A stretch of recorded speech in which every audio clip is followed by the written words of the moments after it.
Assalamualaikum warahmatullahi wabarakatuh. Salam sehat.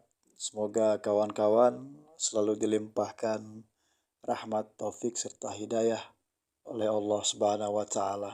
Hari ini saya sedang kecewa berat, kawan-kawan, setelah menyaksikan satu video dari fifa.co.id yang memuat video tentang klarifikasi Gus Fuad Pleret CS yang saya upload juga video tersebut 2 kali berturut-turut kemarin.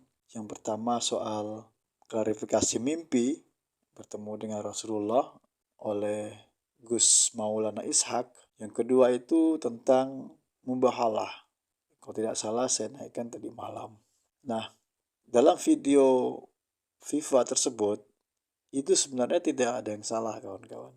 Masalahnya adalah terletak pada judul dari berita tersebut. Saya bacakan judulnya. Imam Mahdi dari Kudus mengaku bertemu Rasulullah. Apa yang janggal di situ? Kalau bertemu dengan Rasulullah, memang benar Gus Maulana mengakui atau mengeluarkan statement atau pernyataan bahwa beliau bertemu dengan Rasulullah. Tapi di dalam mimpi. Benar itu. Ada pernyataan dari Gus Maulana Ishak. Namun, Imam Mahdi yang ditulis sebagai judul di FIFA, itu yang jadi pertanyaan. Karena video yang durasinya hampir 1 jam, itu tidak ada satupun Gus Maulana Ishak yang menyatakan atau mengaku-ngaku dirinya sebagai Imam Mahdi. Tidak ada sama sekali. Bahkan, kalau kawan-kawan menyaksikan video tersebut, hampir 1 jam, itu tidak ada juga pembahasan mengenai Imam Mahdi yang dilakukan oleh 3 orang ya di situ. Ada Gus Fakih kalau tidak salah, Gus Maulana Ishak dengan Gus Fuad Pleret. Itu tidak ada, kawan-kawan. Kita harus fair di sini. Kalau tidak ada, harus kita katakan tidak ada. Fokus kita di sini adalah kepada mimpi dari Gus Maulana Ishak dan aktivitas mubahalah yang dilakukan oleh mereka. Itu fokus kita. Soal mimpi apakah itu benar atau tidak, itulah yang jadi pembahasan. Percaya atau tidak, itulah yang jadi pembahasan. Bagi saya tentu saya tidak percaya apa yang disampaikan oleh Gus Maulana Ishak. Walaupun sebenarnya saya percaya tentang seseorang bisa bermimpi bertemu Rasulullah.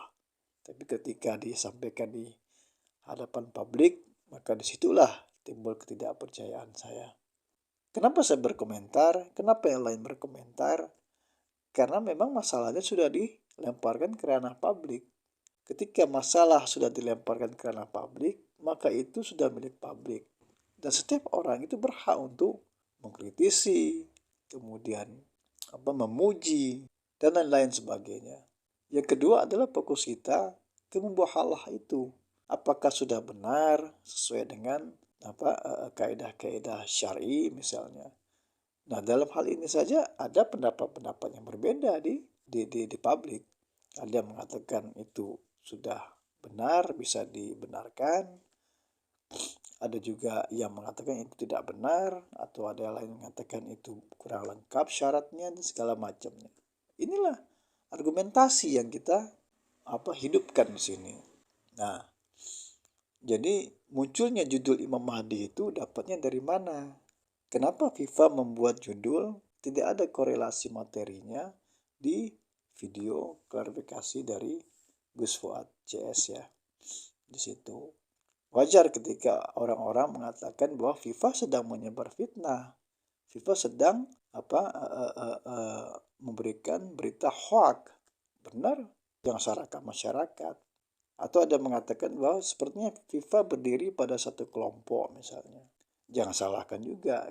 Kesalahan ini bisa berimbas fatal di masyarakat. Akan muncul argumentasi atau asumsi liar di masyarakat. Padahal sudah 2 hari ini dan FIFA tidak merubah itu, judul-judul tersebut. Apakah harus ramai dulu baru dirubah? Kan tidaklah seperti itu. Selain FIFA ada juga Bangka Pos ya. Di situ yang juga membuat judul yang sama. Ada Imam Mahdinya di situ. Sebelumnya saya mendapatkan informasi dari channelnya Bung Sani Uye ya. Ada 4 YouTuber katanya. Dan saya baru menemukan 2, yaitu Bang Kapos dengan Viva. Kalaulah 2 YouTuber lain itu bukan konten berita, tentunya saya maklumi. Karena mungkin mereka tidak paham etika jurnalistik. Tapi 2 YouTube ini adalah konten berita. Viva adalah perusahaan besar yang memang dia konten berita, bergerak di bidang informasi.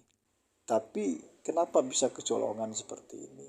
Kita pastinya diberikan pendidikan tentang apa itu etika jurnalistik. Kemudian bagaimana cara menyusun meramu informasi menjadi sebuah berita, mengolah judul misalnya supaya tidak timbul fitnah atau tidak membuat kekacauan segala macam di situ. Salah satu contoh misalnya ketika kita baru dapat informasi sepihak misalnya, belum tentu kebenarannya, tapi ingin kita buat judul ya kita buatlah tanda tanya di situ. Kemudian ya kalau dulu kita konfirmasi, kita cari sumber yang kedua misalnya, yang sedang berseteru misalnya kan, ya kita carilah sumber yang kedua itu. Kita konfirmasi, kita telepon segala macam. Nah sekarang sebenarnya lebih mudah ketika si sumber kedua itu punya channel misalnya, kita tunggu saja mungkin video klarifikasi mereka kan seperti itu. Atau mungkin pernyataan dari sumber yang ingin kita buat judul, kita bisa buatlah tanda petik 2 misalnya di ujung depan dan ujung belakang judul itu yang menyatakan bahwa memang itu yang dikatakan oleh narasumber yang kita buat judulnya dan lain-lain. Masa Viva tidak mengerti? Pasti mengertilah. Orang-orang hebat yang ada di Viva itu bukan orang-orang sembarangan. Saya berharap Viva dan Bang Kapos bisa segera mengganti judul tersebut supaya tidak menimbulkan polemik yang lebih besar di masyarakat, supaya tidak juga menggelari bahwa media ini adalah media penyebar fitnah, kemudian media hoax misalnya, kemudian media yang tidak independen misalnya seperti itu, berpihak kepada satu kelompok misalnya seperti itu. Ayolah secepatnya diganti untuk meredam situasi, apalagi ini kan kita sudah masuk ke tahun-tahun politik ya, yang hal kecil itu bisa dipolitisasi sehingga meledak besar, kemudian meledak dan bisa membuat hal-hal yang tidak diinginkan pastinya di tengah masyarakat.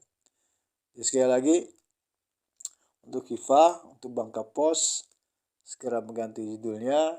Kemudian untuk kawan-kawan tetap santuy, tetap ngopi, sehat selalu. Assalamualaikum warahmatullahi wabarakatuh.